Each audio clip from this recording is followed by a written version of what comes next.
Varicose veins కి సరైన చికిత్స కోసం సంప్రదించండి ఎవిస్ హాస్పిటల్. జై శ్రీకృష్ణ. ఆండాల్ తిరువడిగళే శరణం. ధనుర్మాస వ్రతంలో 4వ రోజుకి మనం చేరుకున్నాం. ఈరోజు ఆండాల్ తల్లి ఎంత గొప్ప సందేశాన్ని ఇస్తుందంటే ఈ పాసురంలో, అంటే 2 రకాల సందేశాలు ఉన్నాయి. 2 కంటే ప్రధానంగా 3 అని కూడా చెప్పుకోవచ్చు. ఏంటంటే, ఒకటి మనందరిలో సమస్త జీవకోటిలో అంతర్యామిగా పరమాత్మ ఉన్నాడు. లోపల ఉన్నాడు, గుర్తించు.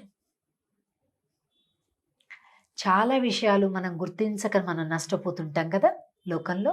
అరే ఇది ఇలా చేయాలని తెలియదే, అలా అయిపోయిందా, అరే ఆ పని చేస్తే ఎంత బాగా నాకు కలిసి వచ్చేది, అట్లాగా అంటుంటాం కదా. లేదా కొంతమందికి వయసు కొంత దాటిపోయాక, అరే ఆ వయసులో నేను అది అలా ఆలోచించి ఉంటే బాగుండేది, ఇది తెలుసుకుంటే బాగుండేది, ఇలా ధైర్యంగా ఉంటే బాగుండేది, ఇలా అనిపిస్తుంటుంది కదా. అంటే ఆ జ్ఞానం ఆ సమయానికి ఉండదన్నమాట. అలా మనందరికీ లోపల అంతర్యామిగా భగవానుడు ఉన్నాడు అన్న విషయం తెలియదు. ఊరికే అంటాం అంతే, కానీ నిజమైన జ్ఞానం లేదు. ఉంటే ఇలా ఉండం కదా. కాబట్టి ఈ విషయాన్ని గుర్తు చేస్తుంది ఆండాల్ తల్లి ఈ పాశురంలో. ఎలా ఎవరెవరు ఏ పనులు చేసినా, ఏ ఉన్నతమైన పనులు చేసినా లోపల ఉన్న భగవంతుడు చేపిస్తున్నాడు అని ఆండాల్ తల్లి పర్జన్య దేవుడు వరుణ దేవుణ్ణి ఉద్దేశిస్తూ చెప్తుంది. అబ్బా వరుణ, ఎంత గొప్పవాడివయ్యా నువ్వు. భగవానుడు నీకు ఎంత గొప్ప వరాన్ని ఇచ్చాడంటే, అందరికీ పంచిపెట్టే వరాన్ని ఇచ్చాడు. అందరికీ సమానంగా పంచిపెట్టే వరాన్ని ఇచ్చాడు. అక్కడ వాళ్ళు ధనికులని వాళ్ళ దగ్గర ఎక్కువ కురవడం, బీదవారని వీరి దగ్గర తక్కువ కురవడం, వృద్ధులని, జ్ఞానులని, పండితులని, లేకపోతే నిరక్షరాస్యులని, ఇలాగ భేదభావం ఉంటుందా వర్షానికి? ఉండదు కదా. అంత సమానంగా వర్షించేస్తాడు. ఎంత అదృష్టమయ్యా, లోపల భగవంతుడు నీకు ఎంత శక్తినిచ్చాడయ్యా అని కీర్తిస్తుంది. ఆజిమజై కన్నా ஒன்று நீ கைகரவேல் ஆழியழ்ப்புக்கு முகந்து கொடு ஆர்த்தேரி ஊழி முதல்வன் உருவம்போல் மெய் கருத்து பாழியம் தோளுடைய பற்பனாபன் கையில் ஆழி போல் மின்னி வலம்புரி போல் நின்றதிருந்து தாழாதே ஷாங்கமுதைத்த செரமழை போல் வாழ உலகினில் பெய்திடாய் நாங்களும் நீராட மகிழ்ந்து ఏలోరెంబావాయ్.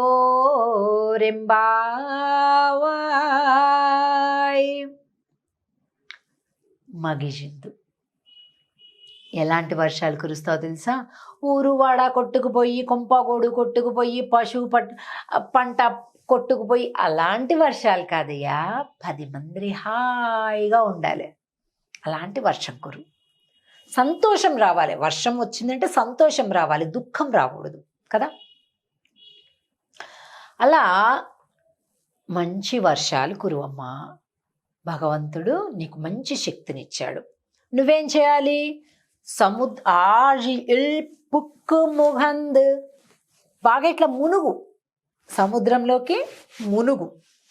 కొడు ఆర్త్ ఏరి, బాగా పుట్ట నిండా తాగేసి పైకి ఎక్కి, అంటే ఆకాశంలోకి ఎగిరి గర్జించు. తీసుకునే విధానం చెప్తుంది, పంచిపెట్టే విధానం చెప్తుంది ఆండాల్ తల్లి కదండి. అంటే మనకేంటి సందేశం ఇందులో అంటే, చక్కగా సంపాదించు, ఇంకా చక్కగా పంచిపెట్టు. ఎప్పుడు కూడా ఇది నా ఒక్కడికే లాభం కలగాలి, ఎవరికీ లాభం కలగకూడదు, ఇలాంటి ఆలోచన చేయకూడదు. ఊరువాడ సంతోషించాలి నీ పనులు చూసి, అలాంటి జీవితం జీవించు అని చెప్తుంది ఆండాళ్ తల్లి. ఆజిమజైక్ అన్నా ఒండ్రుని కైక్ అరవేల్, చెయ్యి ముడుచుకోకు. మనకి పాతకాలంలో చెప్తుంటారు చూసారా, బాగా చీర కొంగుకి బామ్మగారు 2 నాణ్యాలు చుట్టుకొని ఆ చిన్నపిల్లలకి, వాళ్ళేమో ఎప్పుడు ఇస్తుందా నాయనమ్మ అని చుట్టూతో తిరుగుతూ ఉంటారు. ఆమెకి కాళ్ళు ఒత్తుతూ, ఆమెకి ఏదో ముచ్చట చెబుతూ, ఆమె ఏదో 2 మొట్టికాయలు వేస్తే పడుతూ అలాగే తిరుగుతూ ఉంటారు. ఈవిడ జీవితాంతం అమ్ముడిప్పదు. వీళ్ళు ఇలా తిరుగుతూనే ఉంటారు ఆమె మంచం చుట్టూ, ఆవిడ చుట్టూ. అంటే ఇదేం ఈ మధ్య కాలంలో ఇలాగేం లేదులేండి, ఒకప్పటి సంగతి. అలా అంటే ఇలా ముడుచుకోవడం అన్నమాట. ఎప్పుడైనా గుర్తుపెట్టుకోండి, ఎంత ముడుచుకుంటూ ఉంటే అంత కలిసి రాదు. ఒక కోతి ఉందట. ఆ కోతి ఒక కుండలో ఏవో ధాన్యం గింజలు ఉన్నట్టుగా చూసింది.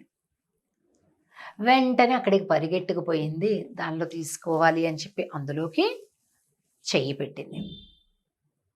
చెయ్యి పెడితే ఆ లోపల ఉండే ధాన్యాన్ని, దానికి కావాల్సిన గింజలను పట్టుకొని బయటికి తీస్తుంటే రావడంలే చెయ్యి, రావడంలే. అర్థం కాలే, ఏం చేయాలో అర్థం కావట్లేదు దానికి. వెంటనే ఇక్కడికి వెళ్ళి అందరికీ తన బాధని చెప్పుకుంది. ఇలా ఉంది, ఇలా ఉంది రావాలి, ఇలా ఉంది రావట్లేదు అని. అక్కడే ఒక సాధువు ఉన్నాడు. ఆ సాధువు దగ్గరికి వెళ్ళింది. నా చెయ్యి ఇందులో ఇరుక్కుపోయింది, రావడం లేదు మహాన్ భావ, ఏదైనా చెయ్యు నాకు సహాయం అని అడిగింది. అప్పుడు సాధువు అన్నాడట, మనుషులకైనా నీకైనా ఒకటే నీతి, పట్టుకోవడం ఎక్కువ పట్టుకోకు, వదిలిపెడితే నువ్వు బంధాల నుంచి, ఆవేదనల నుంచి, ఆక్రందల నుంచి బయటకు వస్తావు. చూడండి, చాలామంది ఎంత స్ట్రెస్ అయిపోతుంటారు, బాగా మీదకి లగేజ్ వేసుకుంటారు, అంటే కనిపించని లగేజ్. బంధుత్వాలు, బాంధవ్యాల వల్ల వచ్చేటటువంటి లగేజ్, భారం, అన్వాంటెడ్ లగేజ్ అంటారు దీన్ని. బాధ్యతలు తప్పు కాదండి, బాధ్యత తప్పు కాదు, గుర్తుపెట్టుకోండి, రెండిటికి తేడా ఉంటుంది. బాధ్యతలు ఎప్పుడూ ఉండాలి, బాధ్యత విస్మరిస్తే మహాదోషం. కాబట్టి బాధ్యతలు ఉండాల్సిందే, కానీ మితిమీరని బంధుత్వం, మితిమీరిన మమకారం ఏం చేస్తుందంటే ఎదుటి వారి బాధ్యతలను కూడా తననెత్తినేసుకుంటుంది. అక్కడ వస్తుంది సమస్య, అక్కడ వస్తుంది. కనుక అలాంటివి ఇలా వదిలిపెట్టాలి, వదిలిపెడితే ఫ్రీడమ్ వస్తుంది. కనుక మనిషి అయినా అదే, హే మర్కటమా నువ్వైనా అదే చేయాలి, వదిలిపెట్టు. ఆ సాధువు చెప్పిన దాని మీద ఆ కోతి వెంటనే ఆ కుండ లోపలే చెయ్యిని ఇలా వదిలిపెట్టింది. ఆ ధాన్యం కింద పడిపోయింది, కానీ చెయ్యి మాత్రం బయటకు వచ్చింది కదా. అలా మానవ జీవితంలో మనిషికి ఇవ్వటం తెలియక, పంచటం తెలియక, మితిమీరినటువంటి స్వార్థంతో నేను, నా కుటుంబం, నా భార్య, నా పిల్లలు, మిగతాదంతా ఏమైపోయినా నాకు అక్కర్లేదు, ఇలాంటి ఒక చాలా అసహ్యకరమైనటువంటి స్వార్థ భావన, మితిమీరిన స్వార్థ భావనతోటి మనిషి పాడైపోతున్నాడు. కనుక అలా కాదు, పంచుకుంటూ పెంచుకో, అందరూ సస్యశ్యామలంగా ఉండాలంటూ సమాన బుద్ధితో చూసేటటువంటి ఒక నీతి ఈ పాశురంలో ఆండాళ్ చెప్తుంది. అప్పుడు ఎలా ఉంటుందట, కార్మేని సెంగన్ కదిర్మదియం బోల్ ముగత్తాన్ నారాయణనే నమ్మకి అని అంటారే, అలాగా కార్మేని, భగవానుడు ఏ రంగో మేఘంది ఆ రంగే. భగవంతుడు రంగుని చెప్పాలంటే ఏమని చెప్తామండి, నీలిమేఘ శ్యాముడు అంటాం. అంటే మేఘము రంగు భగవంతుడికి చెప్పాం. అసలు భగవంతుడిని ఎవరితోనైనా పోల్చగలమా? పోల్చలేము. కానీ మేఘంతో పోలుస్తున్నారు. అంటే అది ఎంత అదృష్టం చూడండి. ఎప్పుడైతే విడవడం వస్తుందో భగవంతుడితో సమానం అని చెప్తుంది ఆండాళ్ తల్లి ఈ పాశురంలో. వర్షము సమృద్ధిగా రావాలి, మంచి వర్షాలు రావాలి అంటే ఈ పాశురాన్ని మనం సేవించుకోవాలి. మళ్ళీ తిరిగి 5వ పాశంలో కలుద్దాం. ఆండాళ్ తిరువడిగళే శరణం. జై శ్రీకృష్ణ.